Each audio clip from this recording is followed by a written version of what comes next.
everybody. This is Brenda Green with the Be Strong Group, and thank you for joining us on our Thursday edition of our Tuesday chat. Again, thank you for joining us once again.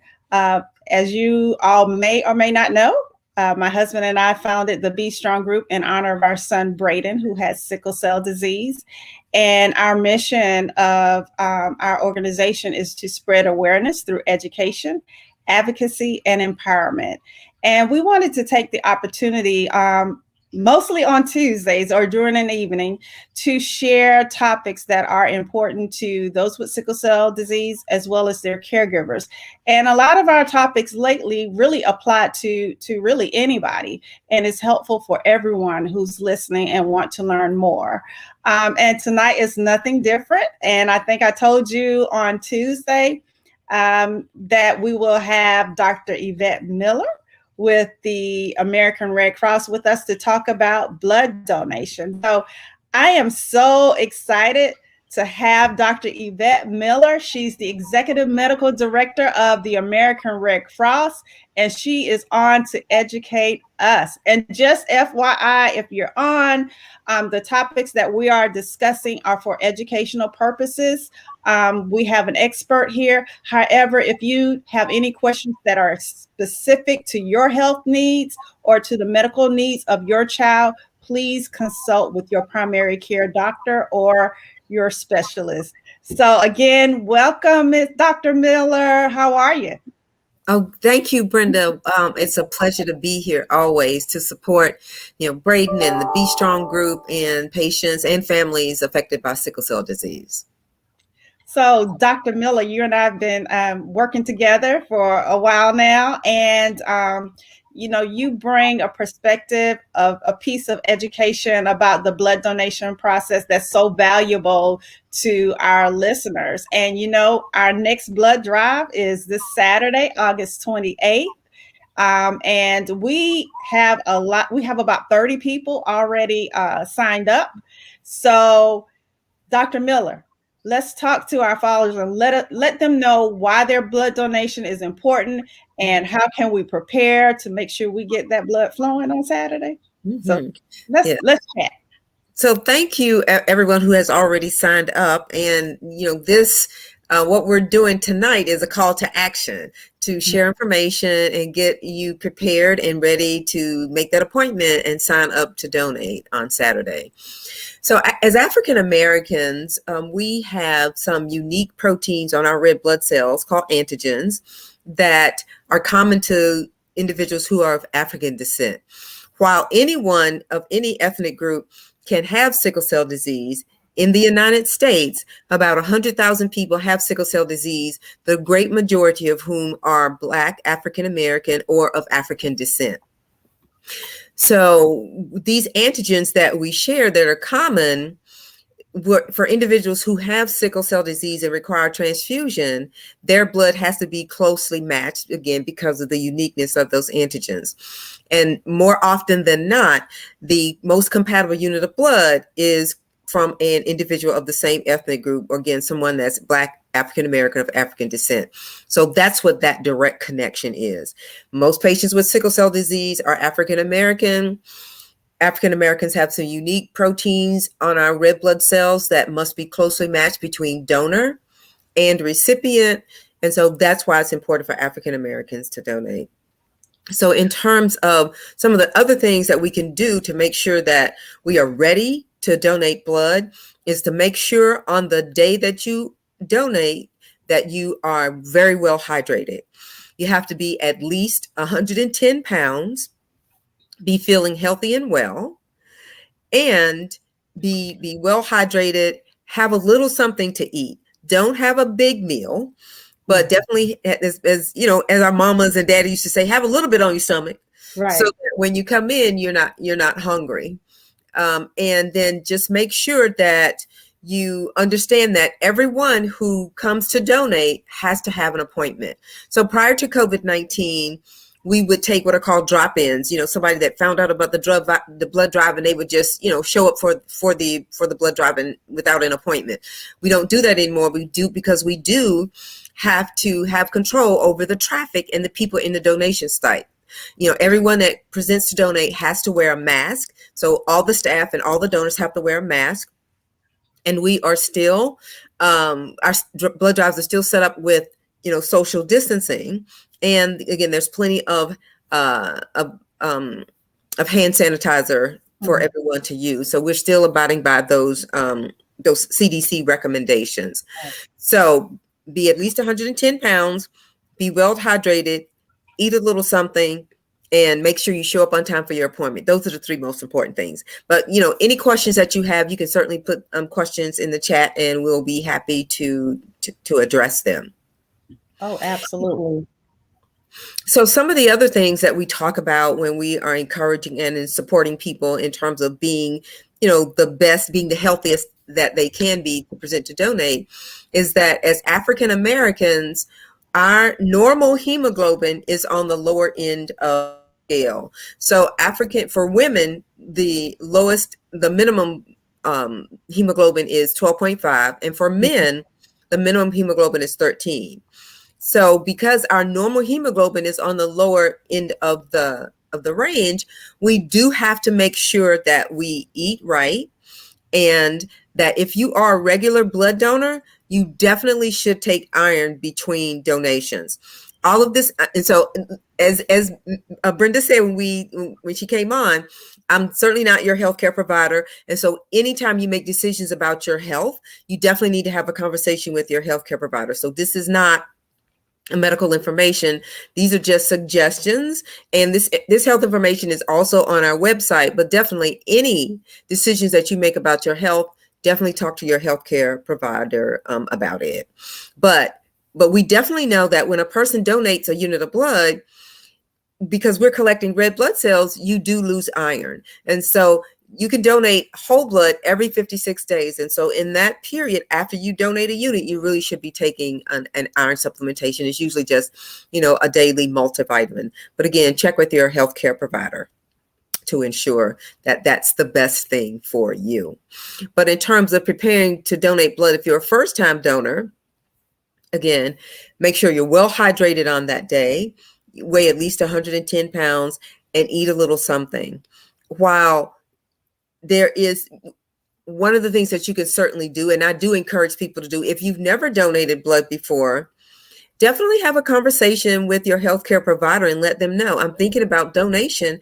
What should I do to prepare myself for this? Just like any other decision that you make about your health, speaking with your healthcare provider, whoever that is, definitely take this information and share it with them, because we want you to be as healthy as possible before and after you donate, and we want you to be lifelong blood donors. And the only way that you can do that is to be as healthy as possible. Oh, absolutely. And Dr. Miller, Rolanda was on Tuesday, and she was talking about the initiatives that the Red Cross has implemented in the name of sickle cell disease. Yes.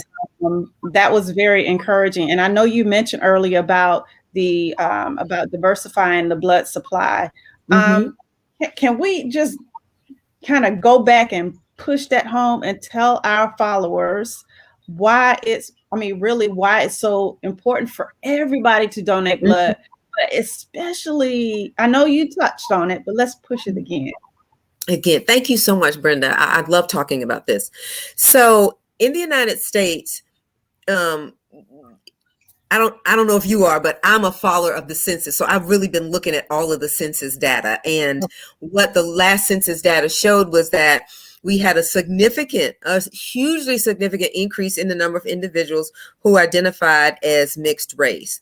And so that's why we need diversity in the blood supply. In this country, the majority of blood donors are Caucasian. I would say probably around 75 to 80% of those who donate blood are Caucasian.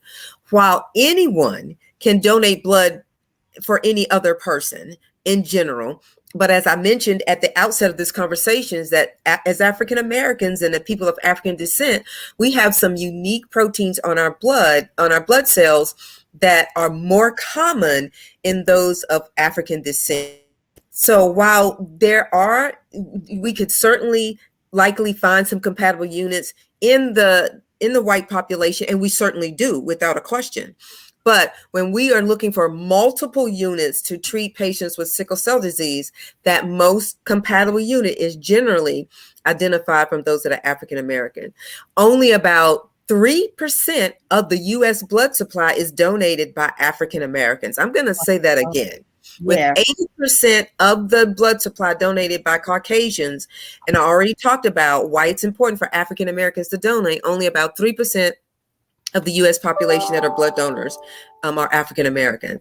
So that is indeed why it is critically important for African Americans to donate. So as a community, we can support patients that have sickle cell disease, the great majority of whom in this country are African American. So that's why it's so important. Oh, wow. And the position we've been in, our son received a life-saving blood transfusion. And at that time, I think God had mercy on my soul, because I wasn't aware of a lot of the, how you come up, the blood typing, any shortage or things like that. And I think I would have been worse off with that type of fear when I watched him get a blood transfusion. But now when I hear only 3% of the US population that donate blood are, of African Americans, and how important it is for the closest match blood for our warriors, how important that is, that scares me. And that pushes me more to, host these blood drives and encourage our community to become regular blood donors. Not at one time. We like that one time, but regular blood donors. So this is some good information. Yeah. So again, this topic, you and I can talk about this forever, but let's just talk a bit about blood shortages. So during the summer months where we are now, we're sort of wrapping this up and into September, it's the time of the year where, because people have not been coming out because of COVID-19. Traditionally, the summer months, there's a decrease in donations because people are out in the summertime doing their thing and hanging out and having vacation. But because we're still, having the COVID pandemic, people are not traveling as much as they were. And the Red Cross and many blood collection organizations, we collect about 25% of our blood supply in high schools and colleges. And so because high schools and colleges are not in session like they were, and some high schools and colleges, even though they are back in session, still many families have chosen to still do virtual work. So even schools, although they're back in session, many of them don't have all of the students back. And many colleges are doing the same thing. They're coming back to campus, but many students are still making the choice to attend class virtually. So it's really important to understand that we need everyone to donate blood who's healthy and well, and that population that we usually count on to donate blood, which are high school and college students, we're really having sort of limited success with them because, they're trying to get back to school and ease in and not necessarily focusing on things that they traditionally did, like having blood drives on a regular basis. At some points, we do struggle with that. Another thing that has occurred with this third wave is, I guess it's like our fourth wave of COVID, and with the new Delta variant, the African American community and communities of color are still being hard hit again, and people are becoming reluctant to come out and donate. So we really do encourage people that are healthy and well to come to donate blood. And when blood is needed, only blood will do. One of our colleagues, Dale Carpenter, he coined that phrase. when you need blood, blood is the only thing that will do, and it's the only thing that will help. While there are certainly some new medications on the market that are FDA approved to treat patients with sickle cell disease, still the most common treatment for sickle cell disease is a blood transfusion. Wow. And when a patient needs multiple units of blood, what's critical about that is, if a person just needs 1 or 2 units of blood, it may not be difficult to find those units. But if we have a patient who is on exchange transfusion where they can need between 3 to 10 units of blood, identifying multiple units of blood like that are really critical, because every moment a patient with sickle cell disease has to wait for a unit of blood, their body is being exposed to the complications of sickle cell disease, chest syndrome or pneumonia or pulmonary disease, continue with the pain crisis, having problems, like having a, you imagine, while there are some other treatments for stroke, part of the treatment for stroke is absolutely getting a transfusion for that patient to get them red blood cells to carry oxygen to their tissues. So every moment delay in getting a unit of blood for transfusion to a patient with sickle cell disease, that increases the complications that they will suffer. So there's so many reasons for us to roll up our sleeves. I'm a regular blood donor myself, to roll up our sleeves and donate blood. The last time we had the blood drive, I donated. I'm scheduled to donate for another blood drive here in Charlotte when the local college chapter here of the NAACP collegiate chapter is having a blood drive in a couple of weeks, and I signed up with them. So I'm always sort of spreading myself around and showing up and showing out and participating at blood drives and showing people that I'm not just talking the talk, I'm walking the walk, and I'm there to mentor and show people that I'm truly committed to this.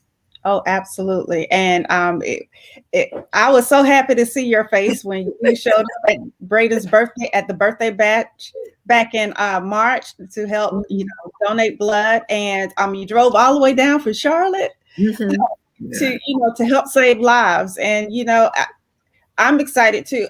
Well, I'm excited about this weekend and any opportunity.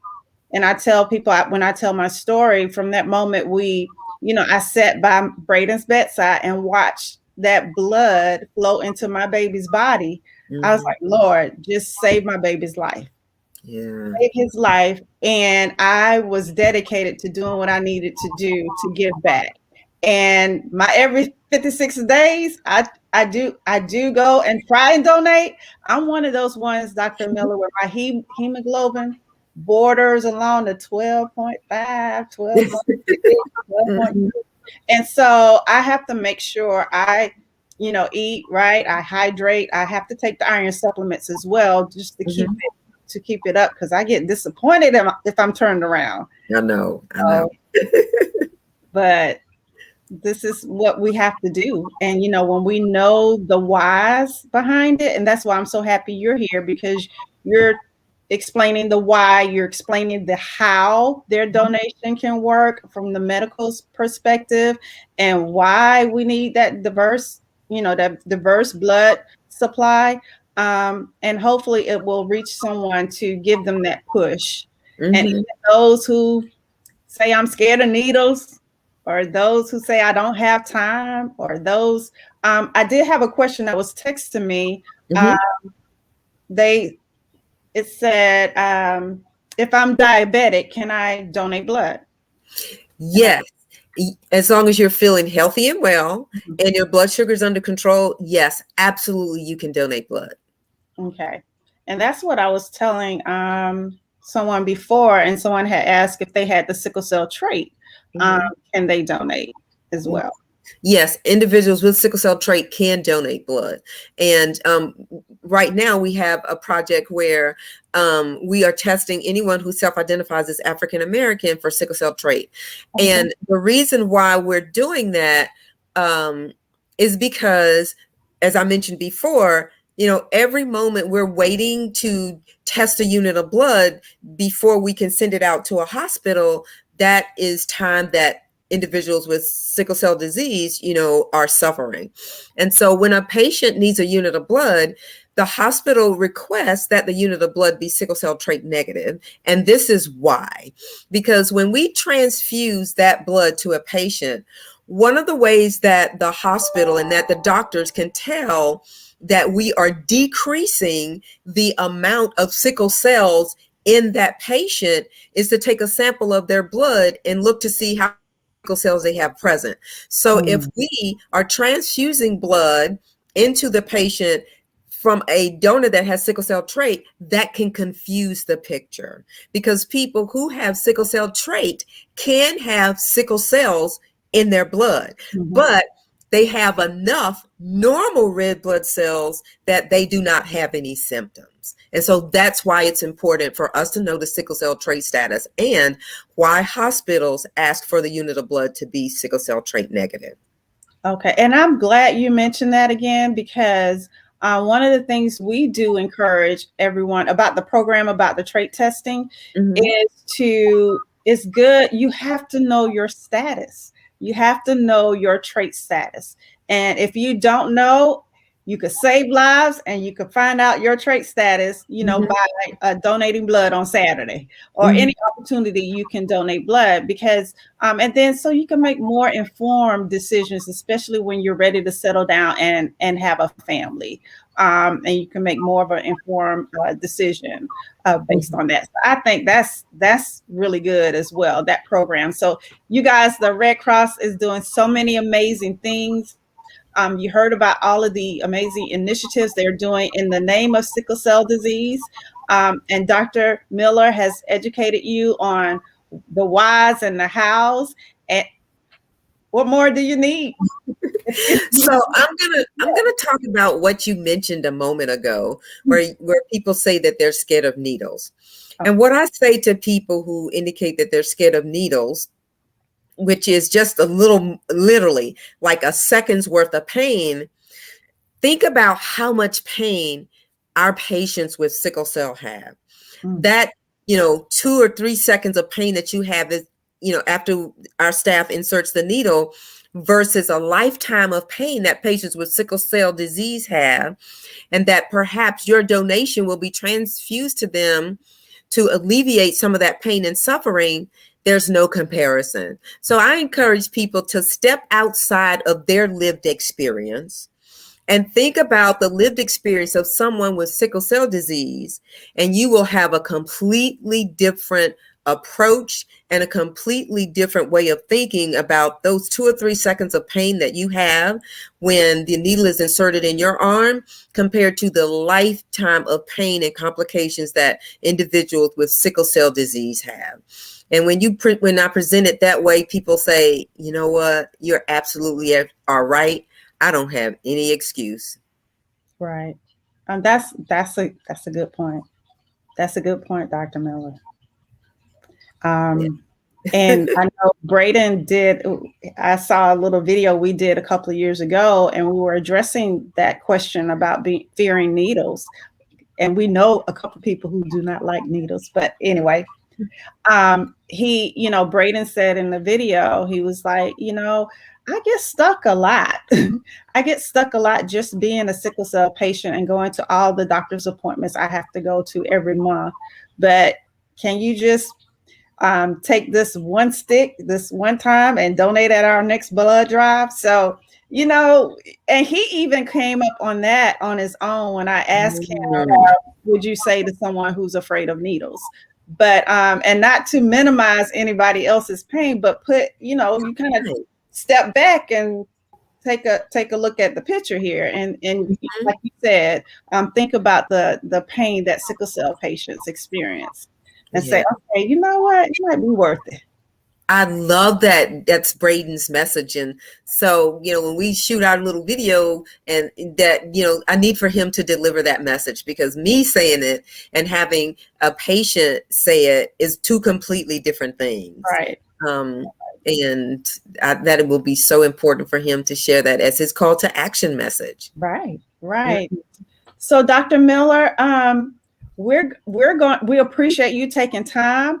And if you want to hang tight, we have another special guest. Mhm. Tyrone Mitchell is going to come to the stage, and if we get any additional questions, we'll make sure we'll bring you back on to answer any final questions or final comments. But if you need to step Oh out of no, the I'm studio, here for no, I'm here. Just send me back to the green room. I'm in. okay, everybody. Again, if you have any questions for Dr. Miller, please put it in the comments, and we'll make sure she answers it for you.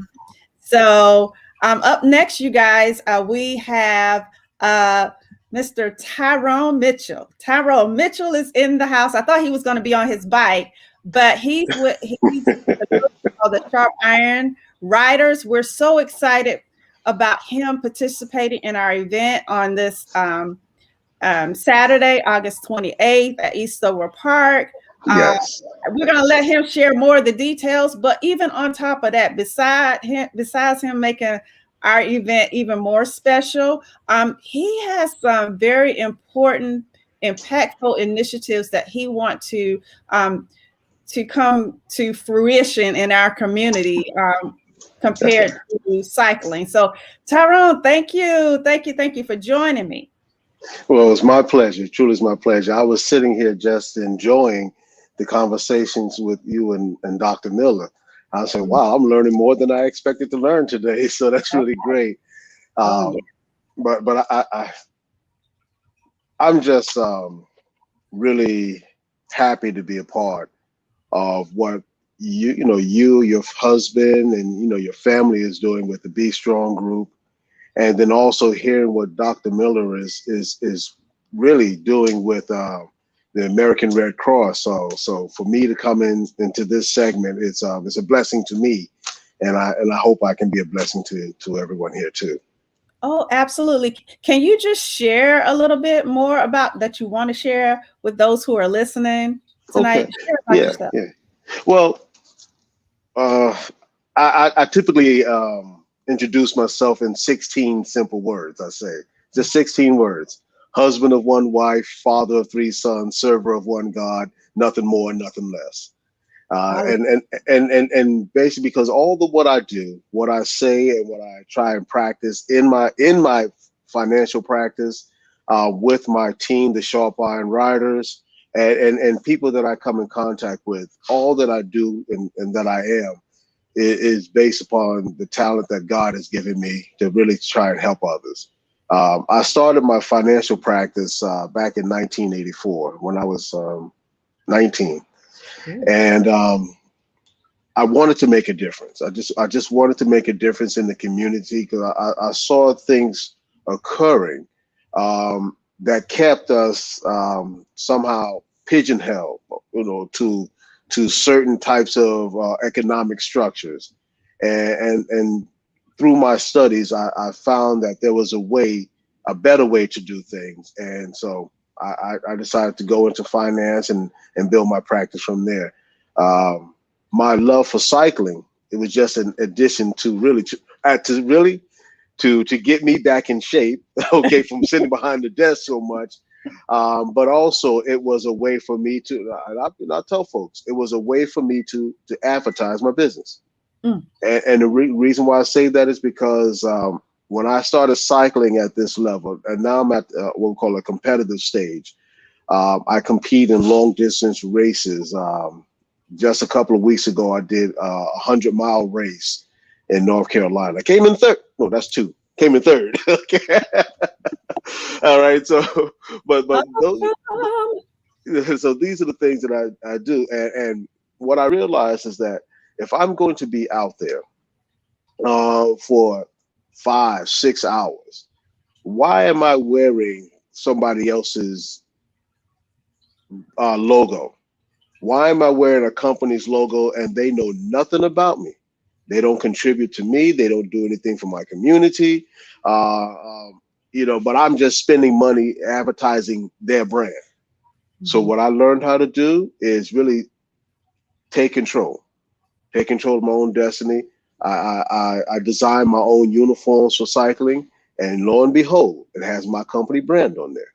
Hello. So that way, when I'm out there and I'm riding, I'm representing And so I know when I align myself with other organizations, I'm looking for an organization to be on point, the T's to be crossed, the I's to be dotted. So when you came to me a couple of years ago, it was 2019 when we did the first ride with Cycle for Sickle Cell, and it was really an eye opener, and I say that because I always wanted to say, okay, I have my business. How can I now impact the community?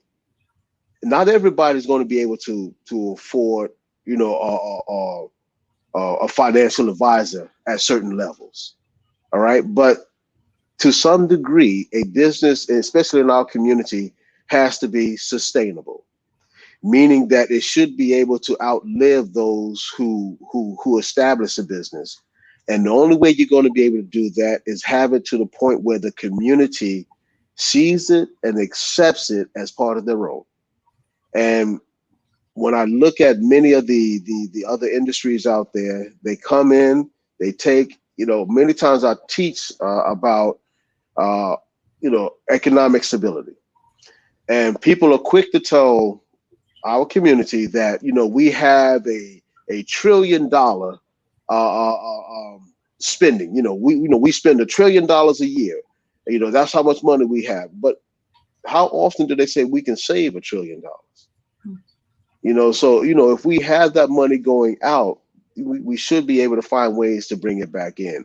And one way that I felt was to be able to do that was to be able to let the community know. All right.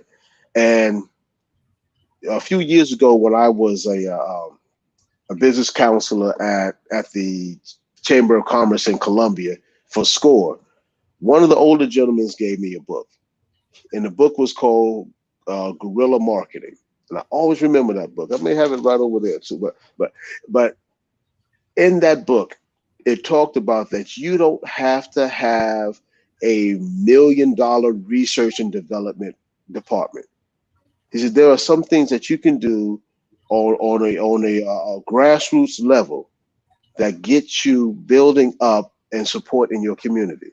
And the reason why I'm stressing this is because we have a lot of business, a lot of self-employed individuals, especially since the pandemic. We have more people working from home, more people who are going into business. All right. And they are spending a lot of time and energy trying to advertise in places that really don't give any money back to them. So, and I'm pointing this out because when I started working with the Be Strong group, that opened my eyes to what more can be done in the community. You know, we shouldn't have to be struggling or trying to find people to be sponsors or I mean, folks, if this is in our community, we need to be jumping on this right away. And I understand, and I understand to some degree why some folks may be a little reluctant, because I don't know if it's been said, but I'm like an old refrigerator. I can't keep nothing, so I'm going to say it. All right. And that is, growing up, hearing that term sickle cell, it was almost as if it was a taboo or a curse. And I think many of us in the community still suffer from that same belief that it's a curse, that it's taboo to talk about it. You know, why am I now at 56 finding out that, you know, some of the things that I'm just hearing that Dr. Miller was saying was about, you know, the red blood cells. And this is how I'm saying, now, wait a minute, this is how all this ties in cycling. And, you know, so we're talking about cycling. In cycling, one of the main things that cyclists need is not anaerobic, but an aerobic energy. And red blood cells, it says that it's the oxygen transporter for the body. You know, there are professional cyclists that try to find ways to increase their red blood cells so they can be more competitive. And then so I'm thinking, in preparation for this, I'm finding all this out. I said, wait a minute, this all has a purpose. It all ties together. So when I'm talking to my cycling friends about cycle for sickle cell, yeah, it does hit home. It hit homes on several different levels, and I'm not talking about just black folks. I'm talking about all across the board, all ethnicities, economic backgrounds, because this is something that impacts everyone. Absolutely. And so cycle for sickle cell is has really opened my eyes to what more can be done. Um, this is a great opportunity to really get the word out.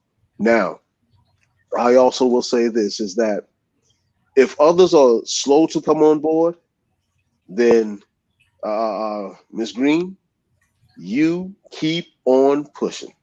Thank you. Okay, you keep on pushing, and the reason why I say that is because I was gonna tease you a little bit because you're like, I hope you can still come on. I hope you can still come on. And then the other day you're like, you don't sound like you're really enthusiastic about coming on Saturday. I said, but that's my demeanor sometimes. All right, but I want to be an encourager to you, your family, to your son, your daughter, to everyone that's a part of the Be Strong group. The reason is because it is needed, regardless if people want to speak up about it or they want to just, uh, um, be the silent partner. Maybe if I'm going off on a tangent, but this is hit a nerve, okay? And I think it's a positive nerve. It's not a nerve to make me say go cower and hide. It's a nerve to make me get up and say, hey, listen, we need to do this. And so my involvement as a cyclist is just the foot in the door. That's what I really want to say. It's just a foot in the door, because there has to be economic backing. There has to be word of mouth. So these things are coming about. And so on Saturday, what we are doing this year on Saturday is we're trying to take it to the next level, meaning that when we came out in 2019, I think there was about maybe 7 or 8 of us. All right, we got the word out, but it was as fast as we could get. And then that was my first experience, with you, and I saw what what the Be Strong group was doing. And then that point, I went back to my friends, those who were part of the Sharp Iron Riders. I said, we need to adopt that. And it got quiet. I said, no. I said, listen, this is my club. We're going to adopt it. And, that's just it. And ladies and gentlemen, that is the reason why you need to own your own business. All right, because when it comes time that you want to make a decision on something to support something, you don't have to run it through your supervisor, and all up the chain of command. You should be in a position to make a decision. Right. And when my friend gave me that book, the Guerrilla Marketing, it talked about how sometimes when you're a small business person and you own your own business, you should be able to make decisions that impact your community. And I think what we are trying to build within the community will be long lasting. And so this Saturday, what we're doing to take it to another level, we've got a lot of we got a lot of flyers going out, because typically on Tuesdays and Thursdays I'm out riding with a group of about 100 riders, and so today one of my riding partners, he's getting flyers out. We've been posting it on our social media platform for cycling. Come out and support us. Right. And I'm confident, by the will of God, that we'll have more than 7 this year. Okay. And I do believe that the more we continue to push this and work it at another level, it's going to grow. It's going to keep growing. That's what I want. It's going to keep growing because, you know, when you have people from all different walks of life getting behind what you're trying to do, then that really boosts the viability of what's happening in cycling. Okay, and I think this is a good time for this, because really ever since the incident with George Floyd, corporate America has been looking at the diversifying and inclusion on all different levels. And one industry that has been notorious for not inclusion or exclusion has been the cycling industry. You know, many of us have been riding bikes since we were little kids. But I got tired of hearing about when people went to the local bike shops and they're looking at buying something, and folks are trying to steer them toward the entry level when they were looking for, the pro or the higher level. And the reason is because sometimes when folks walk into certain stores, they look at you and say, oh, that person doesn't know anything. And then they bypass you. Because I've read articles about someone who, matter of fact, I think it was like one of those review. I think Yelp is one, like a review platform, and they did a review of one of the local bike shops here in South Carolina, in Columbia to be exact. They said they walked in there and they was ready to buy a high-end bike, but nobody ever serviced them. Wow. They walked out and went someplace else and they bought that bike, and they spent, a few $1,000s. So those things. So what I did was, when I started Sharp Iron Riders, it was based on Proverbs 27:17. All right. As iron sharpens iron, so does one man sharpen the countenance of his friend. That came about because I was out riding one time when I first moved here to South Carolina, and I was with the group and they left me. And, so I said, okay, I'm gonna find my way back. They left me. But at the end of at the stop sign, there was one gentleman, and I rolled up to him. I said, what's he waiting for? He gonna tease me or something? All right. So, but he looked at me and says, hey, ain't many of us out here. We're gonna look out for each other. And he took me all the way back, and then we began riding years. It's been years down the road, and I'll just mention his last name. I mentioned his initials, TT. Yeah, I think you know who I'm talking about. Yeah, okay? who you're talking about. Yeah, and he took me under. Basically, he took me under his wing, and he said, hey, you want to ride out here? This is what you got to do. And then so I took that information and went to the next level with it. And then so he's one of my biggest fans. He says, tell me about your race. Tell me about this. Tell me about that. So, but that's the type of thing that we want to build with the Sharp Iron Riders, with our work in the community, is that, we may not be able to go to the full extent, but we can share our experiences to help encourage someone else to give it a try.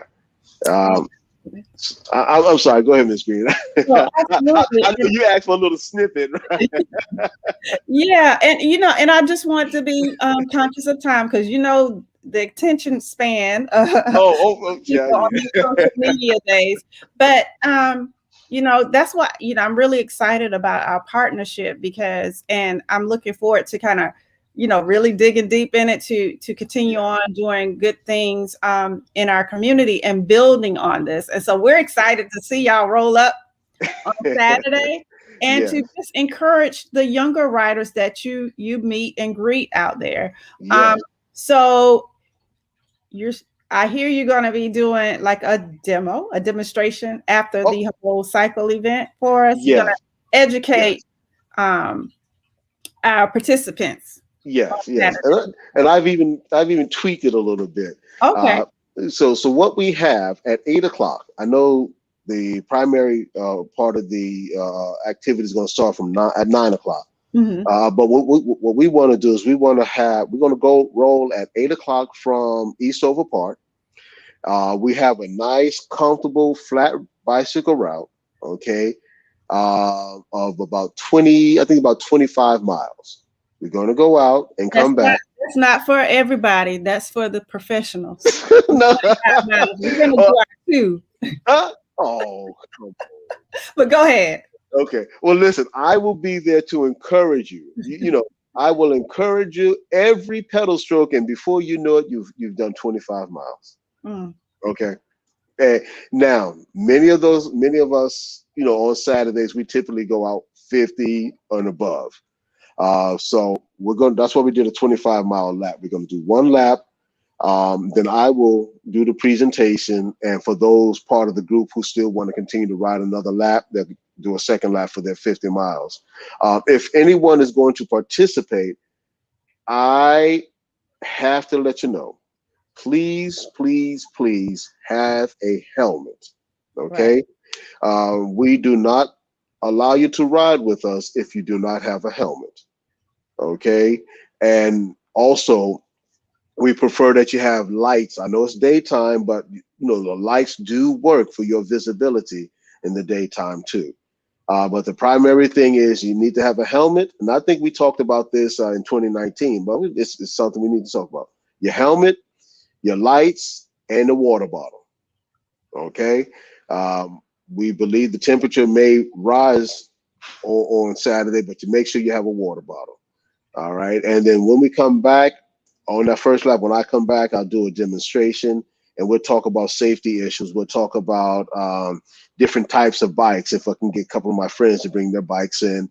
And also I decided this year I'm going to do an added demonstration on what we do in the wintertime or when it's bad weather outside, how we use technology to ride our bikes with people all over the world.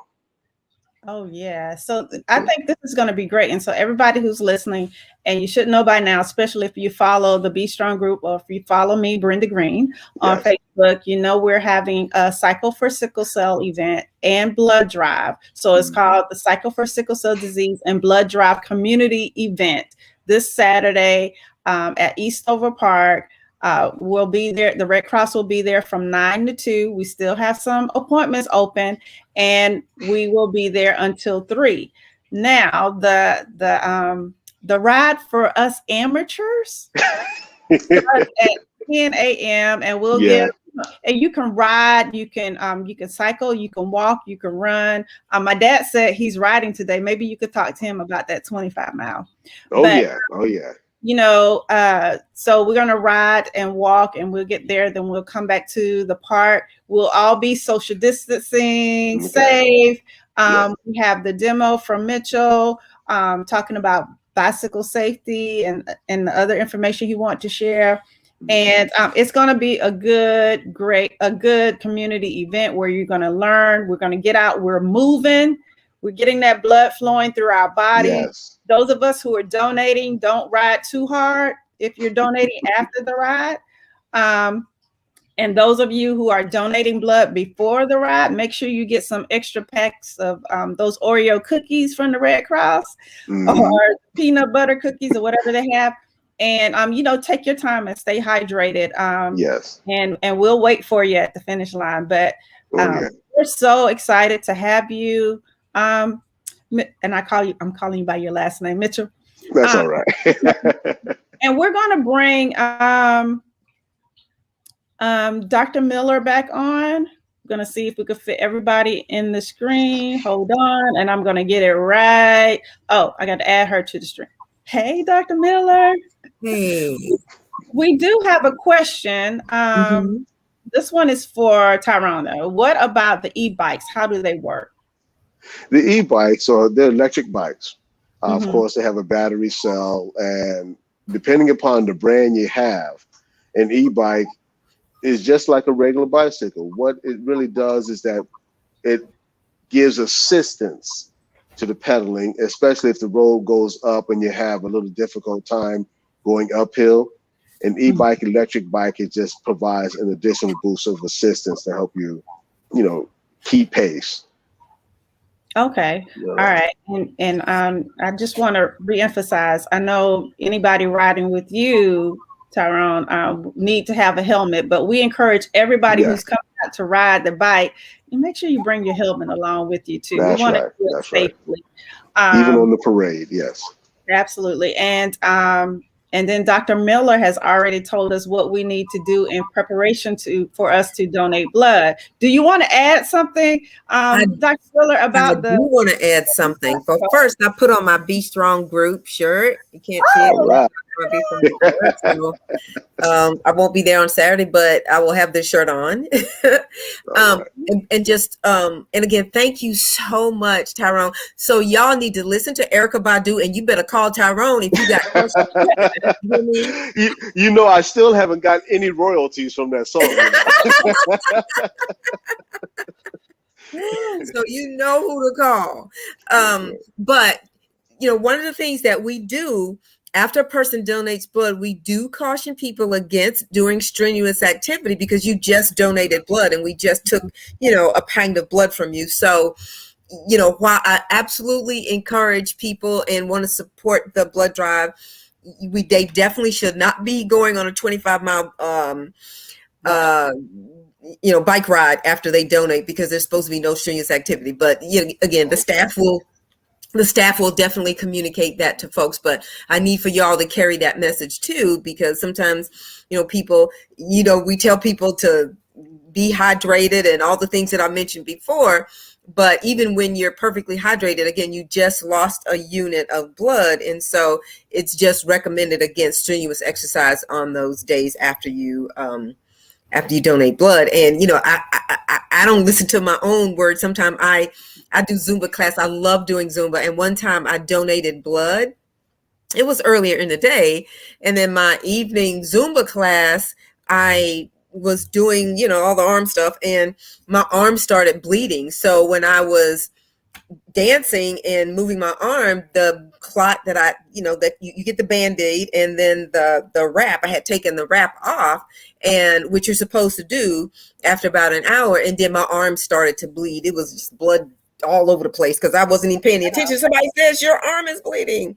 And it's because I didn't pay attention to do what I'm supposed to do is, the day that you donate, you're not supposed to do strenuous exercise, but so now I'm very careful about what I do, and then completely cautious and completely transparent about people who really love to exercise.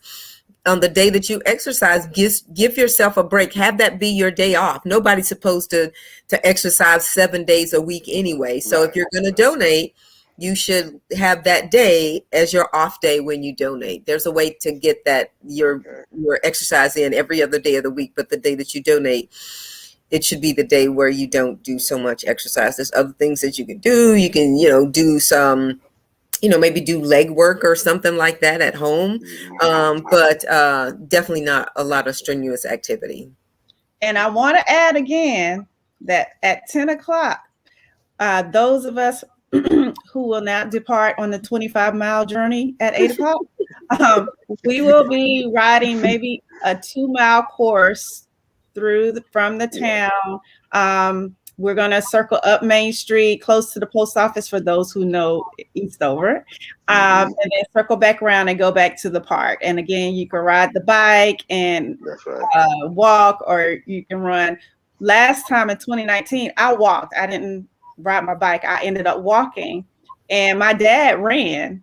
Yeah, he's a runner, and I think, as a matter of fact, he ran with my son, my oldest son. They ran together. Yeah, and they lapped us numerous times, and some of those bike riders as well. But it's all good. So y'all know I'm a talker, so I talk the whole little 2 miles. But this is an opportunity really for us to get out, get moving, talk to each other, learn. Learning about sickle cell disease. We're getting the support of our community to understand the importance of blood donation, to understand the importance of getting out and moving and being involved with your community. That's what we're going to do on Saturday. And Dr. Miller, you got time? We got a few more minutes. You got time for one question? I do have time for one question, but let me just say thank you so much, Mr. Mitchell, for talking about, how we, as we serve ourselves, Yes. In our work and in our businesses, that what we do should also serve the community. That's And right. I agree 100% that if what you are doing serves you well, it will serve the community well, and the community will support you. And right. then you have that legacy for your family and to continue that that business or whatever it is that you're providing for the community for generations to come. Yes. And so that's how that circle of life works. So thank you so much for mentioning that. And Well, thank you. I'm so proud of the work that you're doing. And cycling is a way for people. There's so many ways to get exercise. Oh, yeah. I guess they have that Peloton one, which is inside. But if you're going to ride a bicycle, you might as well be outside riding. What you think? Amen. Amen. And it's much cheaper too. Oh, absolutely. Absolutely. So, getting outside and breathing that fresh air and, just experiencing what the Lord has made, that's what it's all about. So I do encourage people to get out, any way that you can move, and I do some talks around, people that have physical challenges, that anything that can be done, most things that can be done standing up can be done sitting down and lying down. And so people that have challenges, still need exercise. The cardiovascular system still needs exercise. And so we as family members and supporters can help those who have physical challenges find those ways to still get that work in and that cardiovascular health that everybody needs. Right. Oh, wow. Yes. And the last question, if I am B positive, what is the best type of blood donation for me? Or I guess, who can they donate to? Okay, so a couple of things. So people who are B positive, have B positive red blood cells, then they can donate to individuals who are B just like them. In some cases, like if there's a blood shortage and an individual has AB blood type, then B type blood can be transfused to folks with red blood cells, can be transfused to those who are AB type because they do have B as well. But those are the individuals that can receive B type blood. And so B is, somebody asked this question a while back and I was surprised. I don't remember the exact number, but a fairly significant proportion of the Black and African American population are B blood type. And so we constantly need B blood type to support the transfusion needs, of patients with sickle cell disease. So definitely come to donate. Oh, well, that's good. That's good. Those are good questions and the answers for it. So, you guys, I wanted to make sure that we got the main parts of what you wanted to share. And I really, really appreciate you, Dr. Miller, for always supporting, always being there when, I need that extra perspective, especially from the medical perspective. And I really appreciate the partnership that we have with the American Red Cross. And it made our desires and our mission of hosting blood drives regularly so easy. It's so easy to work with you guys. And I really appreciate you coming on tonight. So thank you. Yeah, thank you so much, Brenda. Our partnership is Be Strong. We are always supporting each other, and you are a valuable partner, not just for the Red Cross, but for me personally, because we do encourage and support each other. So thank you, and Braden and your family. And again, thank you, Mr. Mitchell, for partnering with us today. Your words are so powerful, and I'm sure some of the things that you have said today, resonate with people and will change their lives. Oh, absolutely. And Mitchell, thank you. Thank you for, always encouraging me. You've been encouraging me for the past couple of years. He's like, okay, we got to talk. and, you know, wanting to do more in the community, wanted to embrace and partner with us, the Be Strong group, seeing the value, understanding it. That means so much. And I appreciate you allowing me to give you these random dates to come on and talk to us if you are ready. Again, I didn't know if I was going to catch you on the bike or we see you're in the office. So I appreciate you taking the time. I look forward to seeing you and your Sharp Iron Riders. Y'all, this is T.S. Mitchell. You see the T.S. Mitchell Financial LLC. How can they reach out or contact you, Tyrell? Well, they can, my website is tsmitchell.com. tsmitchell.com. You can shoot me an email at solutions. All right, solutions, SOLUTIONS at tsmitchell.com. All right. That's how we're doing it. And if you want to venture into following me on social media when it comes to cycling, then it's Sharp Iron Riders on YouTube and Sharp Iron Riders on Instagram. All right. So I'm going to share. I'm going to add that to the comments under this video here on Facebook as well as YouTube. Well, if I do it here, it'll be show up on both. Dr. Miller, I know we can go to redcrossblood.org. Is that still the best way, or do you? It is. Okay, it is. Great. Yeah, and you, I mean, you can list my email address as well if in case people have questions that come up later or want to have a conversation about, you know, having a blood drive. You know, we do virtual blood drives as well, which we didn't have a chance to talk about, but Yvette.Miller, redcrossblood.org, and then my email address is, Yvette.Miller at redcross.org. I am good at typing. My 7 words a minute. All right. That's it. Good job. So thank you everybody for listening once again and this was a Thursday edition of our Tuesday. And our event is kicking off Sickle Cell Awareness Month in September. So we are booked with special topics throughout the month of September. You guys continue to follow us and join us in these conversations. For those of you who are listening on the replay, you can still ask questions if you have any for Dr. Miller or if you have any for Mitchell. You can just put them in the comments and I'll make sure they answer them for you. So again, we appreciate you for joining us. We appreciate you guys for listening and watching us tonight. And we'll see you next time. Good night, everybody. Thank you. Good night. All right. Thank you so much.